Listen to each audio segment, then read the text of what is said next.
Selamat pagi anak-anak. Pagi, Pak.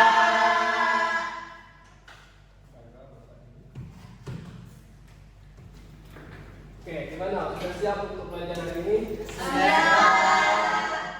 Sebelum kita memulai pembelajaran, mungkin ketua kelasnya bisa pimpin doa dulu. Oke, baik Pak, izin memimpin doa. Baik teman-teman, marilah kita berdoa menurut agama dan kepercayaan masing-masing. Berdoa menurut agama Islam. Berdoa mulai. Baiklah, terima kasih ketua kelasnya. Mungkin sebelum memulai pembelajaran bisa dicek dulu di daftar hadirnya. Taris.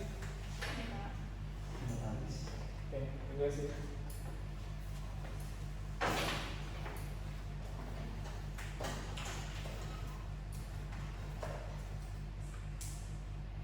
Oke, sepertinya habis semua ya. Gimana kabarnya? Alhamdulillah, luar biasa. Allahu Akbar. Nah, sepertinya sudah siap untuk mengikuti pembelajaran pagi hari ini. Siap. Oke, untuk materi kita hari ini mengenai dinamika nilai-nilai Pancasila. Mungkin anak-anak sudah pernah tahu mengenai dinamika itu apa sih? Dari pendapat anak-anak gimana sih dinamika itu? Mungkin dari Bayu apa nih dinamika? Yang main HP di belakang. Oke, mungkin dari Islam. Menurut saya dinamika nilai Pancasila itu Ya. Jadi mengenai yang disampaikan oleh teman-teman kalian tadi mengenai dinamika itu sudah benar. Yang mana dinamika itu adalah tantangan. Oke. Mengenai dinamika nilai-nilai Pancasila tadi ada beberapa poin yang mana menjadi tantangan untuk tantangan nilai-nilai Pancasila ke depannya. Yang mana yang pertama itu ada globalisasi. Nah, anak-anak sudah tahu belum mengenai globalisasi itu apa sih? Apa itu globalisasi? Kecuali dari PPT yang disampaikan Bapak ini. Mungkin anak-anak ada pandangan sendiri. aman. Ya, April. Globalisasi menurut saya itu seperti itu. Ya, benar. Mungkin rekan-rekan ada yang ingin menambah lagi. Ya, Izin menambahkan Pak. ya, benar yang disampaikan oleh anak-anak tadi. Yang mana dinamika nilai Pancasila itu di antara lain ada globalisasi. Yang mana globalisasi itu perubahan dari segi iptek maupun budayaan seperti itu. Yang mana hal ini mempengaruhi nilai-nilai yang ada di Pancasila. Nah, itulah tugas kita sebagai penerus bangsa untuk dapat mencegah mengenai globalisasi ini jangan sampai melunturkan nilai-nilai Pancasila. Yang mana di mata pelajaran ini kita mempelajari mengenai ideologi kita yaitu Pancasila. Nah, salah satu tantangan ini ini globalisasi. Nah, jadi anak-anak perlu pahami mengenai globalisasi itu sendiri, memiliki dampak positif maupun negatif. Oke, mungkin lanjut ke slide selanjutnya. Nah, itu ada demokratisasi. Apa sih demokratisasi menurut pandangan anak-anak? Demokratisasi apa sih? Ya, April. Benar yang disampaikan oleh April tadi mengenai demokratisasi itu. Yang dapat kita pahami dari demokratisasi tadi adalah proses perubahan sistem politik dari otoriter ke demokratis yang melibatkan partisipasi rakyat dalam menentukan hasilnya sendiri. Oke. Mungkin anak dapat solusi. Nah, mengenai pembelajaran kita, salah satu tantangan dinamika nilai Pancasila tadi adalah demokratisasi, yang mana semakin berkembang zaman demokratisasi kita ini semakin luntur. Nah, padahal ini salah satu landasan kita mengacu ke demokratisasi ini. Jadi untuk anak-anak ini harus dapat memahami bagaimana penerapan demokratisasi yang baik. Oke, lanjut ke slide selanjutnya. Pluralisme. Ada yang tahu nih apa sih pluralisme ini? Saya Bapak. Ya, bisa. Menurut saya Ingin menambahkan mengenai pluralisme tadi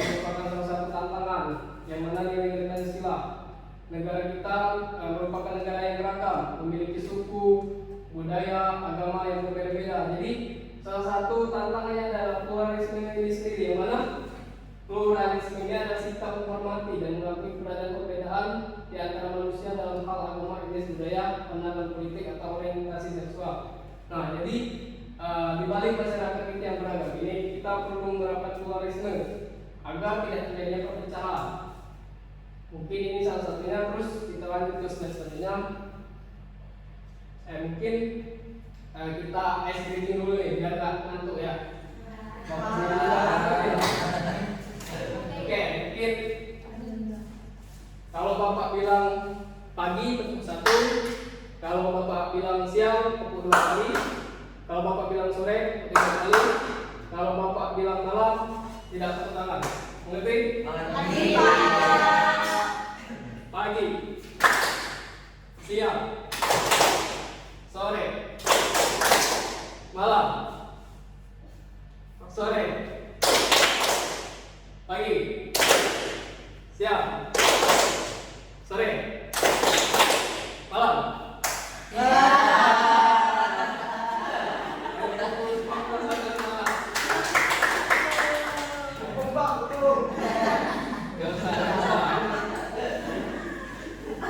Ya mungkin sudah cukup ya untuk breaking-nya, mengingat waktu juga Oke, Pak. supaya nggak ngantuk aja tadi, supaya kita lebih fokus dalam belajar. Oke, lanjut selanjutnya. Nah, selanjutnya itu ada krisis sosial ekonomi.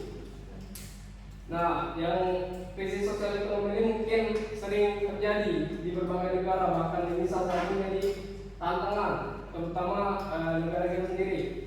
Nah, krisis sosial ekonomi ini adalah kondisi ketidakstabilan dan ketimpangan yang dialami oleh masyarakat dalam hal pendapatan, lapangan kerja, kesehatan, pendidikan, dan kualitas hidup.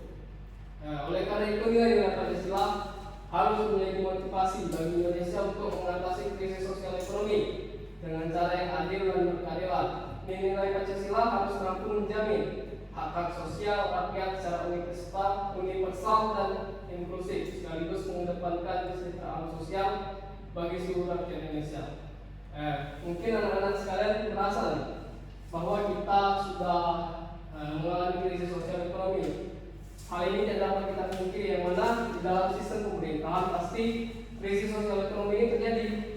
Nah, ini salah satu tantangan kita dalam menghadapi nilai-nilai Pancasila. Jadi untuk anak-anak sekalian, di saat kalian sudah menjadi penerus nih, kalian harus dapat menghadapi nih salah satu tantangannya krisis sosial ekonomi. Hal ini mungkin sering dianggap sepele, namun hal ini dapat memecah hal kita, karena mengenai sosial dan ekonomi itu merupakan kebutuhan kita pribadi. Mungkin itu aja nih penjelasan dari Bapak. Mungkin anak-anak ada yang ingin ditanyakan mengenai penyampaian dari Bapak tadi. Oke, dari Alfi. Oke, makasih Pak.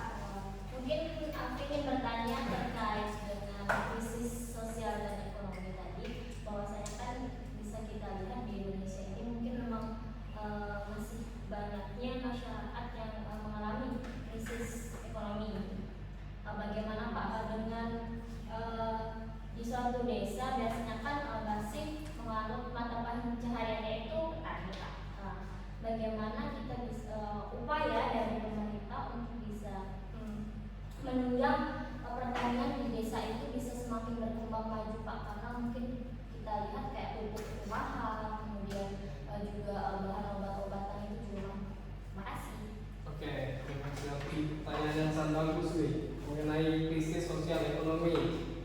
Oke, mana dari pertanyaan Alfi dapat kita pahami krisis sosial ekonomi yang terjadi di pedesaan, yang mana mayoritas pekerjaan warga desa itu adalah petani, tetapi harga seperti pupuk tidak sesuai dengan penjualan hasil panen begitu. Oke, mungkin langsung Bapak jawab aja mengenai pertanyaan dari Alfi. Jadi, hal itu sering menjadi salah satu problema di dalam masyarakat, yang mana harga pupuk maupun harga pangan itu mahal.